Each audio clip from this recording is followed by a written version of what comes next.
Hey guys, and welcome to a brand new video here on FPL Now. Today we're going to be going over some knee-jerk reactions for Game Week 38, the final game week of this season. So if you're excited for the video, drop a like down below, leave a comment, what players are you thinking of bringing in for the final game week, subscribe if you're brand new, and let's get into the video. So, starting things off, we of course are still midway through double game week 37, and it's been quite a low scoring week to be fair. Obviously the City lineup completely messed up a lot of people, and there's just not really been too many players that have absolutely popped off this week. So currently I'm on 33 points. I've still technically got 10 left to play, but I don't think a lot of them are going to play really. So I am actually on a green arrow right now. It's literally the smallest green arrow. I think I started the week on like 31,800. Now I'm on like 31,500 or something like that. It's literally a minimal green arrow. I feel like 10k is a little bit out of reach now. I think I'm like 30 points off 10k. So I don't think it's going to happen. So I think, you know, 25k I would gladly take. Top 25k, if you asked me that at the start of the season, I would have gladly took that. But yeah, currently on 33 points. Kepa got me 2. I did think that he was going to get his place back in that Chelsea lineup, and it was a little bit unfortunate that City actually scored. When I saw the City lineup and I saw that Haaland was benched and Diaz was benched, Diaz was my transfer this week. I definitely think I took Henry out for Diaz, but it said that I've took Botman out for Diaz, and I could have swore I definitely clicked Henry. It doesn't really matter anyway because they're both like not players I was going to play regardless, but I could have sworn I clicked Henry instead of Botman. But either way, when I saw my team I was like, hang on a minute, that's a bit weird. But again, it's not the worst thing in the world. But yeah, Kepa got me 2 points, so still got United away to play. I mean, I wasn't really expecting anything from Kepa this week regardless, but yeah, when I saw that City lineup I was like, hang on a minute, Kepa might actually be able to get a cheeky clean sheet here, or maybe a few more save points. But yeah, only finished on 2. Raya actually outscoring him. He's on 4 points, and I feel like he's probably going to get like only 1 against United. So I think Raya was actually the better keeper to play this week. Whenever I have these guys against each other in who I should play, I always pick the wrong one. And yeah, unless Kepa like keeps a clean sheet or gets some save points, it's not looking good. And I need Fernandes to score as well, so I guess I need him to concede. But yeah, the back line, we've got Estepinian. Really annoyed that he conceded against Southampton. Why did Southampton have to score? Like, they've got nothing to play for now. So that was really annoying. Diaz was my transfer in this week, didn't play. Again, if I knew that like City were gonna be the champions before the game week, like I wouldn't have gone Diaz because I knew he would have got rotated. But as a Forest fan, obviously I'm very happy that we beat Arsenal. But as soon as we beat Arsenal, I was like, okay, that City lineup is going to be completely different. And it was, you know, it was pretty much the B team that played. Like Calvin Phillips had a start, and he hasn't started since like Leeds, so I don't even know. But yeah, Diaz got 0. Shaw getting 9 points, which was really nice.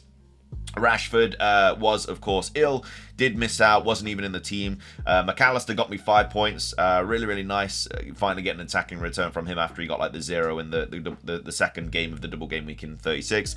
Fernandes only getting 3 points. Matoma also getting an assist, but everyone owns him, so it doesn't really matter. Salah getting an assist. Like, all my attacking returns this week have literally just been assists. And then Haaland, of course, did get benched, but came on and got like 20 minutes. And then Isak still yet to play. So yeah, I still have 1, 2, 3, 4, 5, 6, 7, 8, 9, 10 potential players to play, but I reckon Diaz will get benched again. I think Rashford might not, you know, it depends how he's feeling.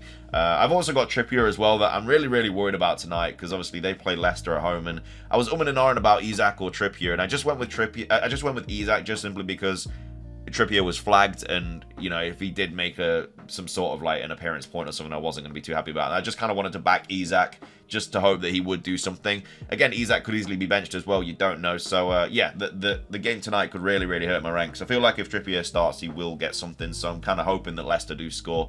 And I mean, they need to win the game, really. I think if they lose, I don't know if they are 100% relegated, but they pretty much are. So yeah, they need to get something from the game at least. So a win basically is what they need. I mean, Newcastle only need a point now, I think, since Liverpool lost. But anyway, we're currently on 33 points. 10 players potentially left to play, but could be a lot less than that. So yeah, I don't know. Double game week 37 it's just kind of been a bit terrible at the moment. I was also thinking of taking Isak out for Alvarez for a hit, but I didn't, you know, because obviously we didn't know if they were going to be champions or not. I felt like it potentially could have got benched. Probably wouldn't have been worth it. But now it seems, obviously, in hindsight, that it probably was the correct decision. But yeah, currently on 33 points. Potential 10 players left to play. Let's move on to the knee-jerk reactions for the final game week.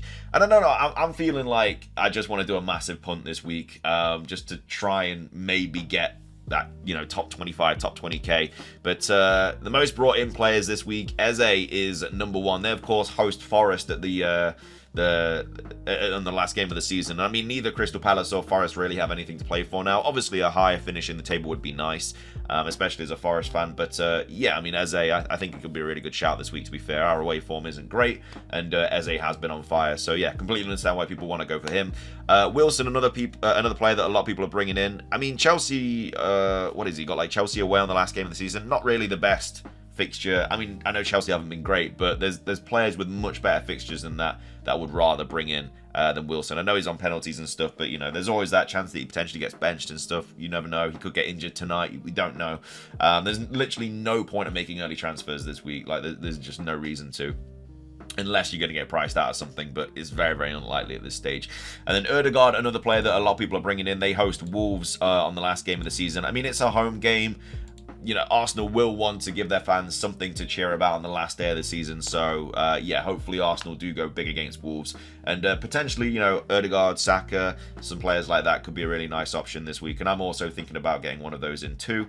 Salah, another player that's been brought in by a lot of teams. I mean, Southampton away is obviously a very, very nice fixture for Salah on the last day of the season. I'm surprised Trent isn't also here as well, because I think Trent is going to be a really nice option for Southampton away too. But yeah, that's just kind of the teams to really target this week. I'd say your Liverpools, your Arsenals, and stuff like that. And then Mbeumo as well. I mean, since Tony got his ban, like, Mbeumo is actually a really, really good option. I mean, they've got City at home on the last day of the season, so I don't know why people are really bringing him in. But I mean, City will probably play a weakened side. You never know. And yeah, Mbeumo, I'm guessing, will be the main man that they're going to be like playing towards. I mean, that's their strength. Like, that Tony ban has, I guess, really helped Mbeumo out, especially for next season as well. I think he actually could be a really good option.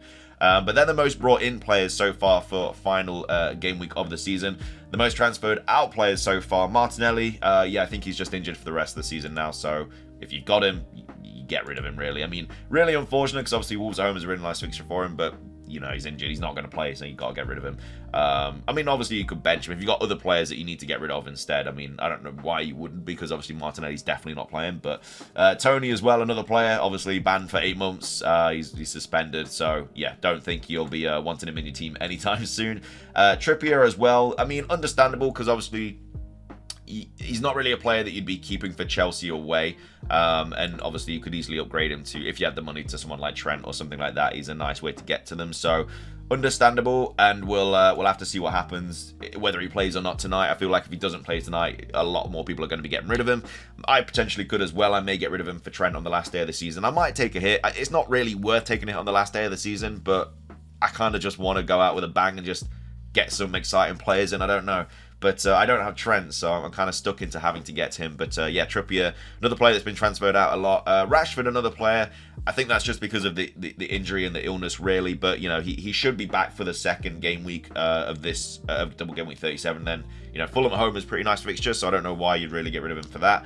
And then Haaland as well. Haaland being the most attractive. It's weird seeing his name there, but yeah, I mean, understandable, because he may get benched. The thing is, on Sunday, all games are kicking off at the same time at 4:30, so it's very likely that we're going to get team news for not pretty much everyone, but we're going to get a lot of team news. So yeah, hold off your transfer until, like, not the last minute, but until we get some team news, because, you know, if Haaland is benched, obviously I'm not going to captain him. Whereas, you know, if I don't know team news, potentially I might. So yeah, it's one of those, because they all kick off at the same time. It's just really, really good for early team news. So yeah, I mean, that's when you want to be waiting for your transfers 100%. But that is basically going to be everything for today's video. They're the most transferred in and out players for double game week game week 38. Sorry, there's so many doubles lately. Thank you so much for watching. Thank you guys so much for the support so far this season as well. Really, really appreciate it. We're so close to 7,000 subscribers, so hopefully we can hit like 10k for the end of next season or something. That'd be really, really cool. But thank you all so much for the support.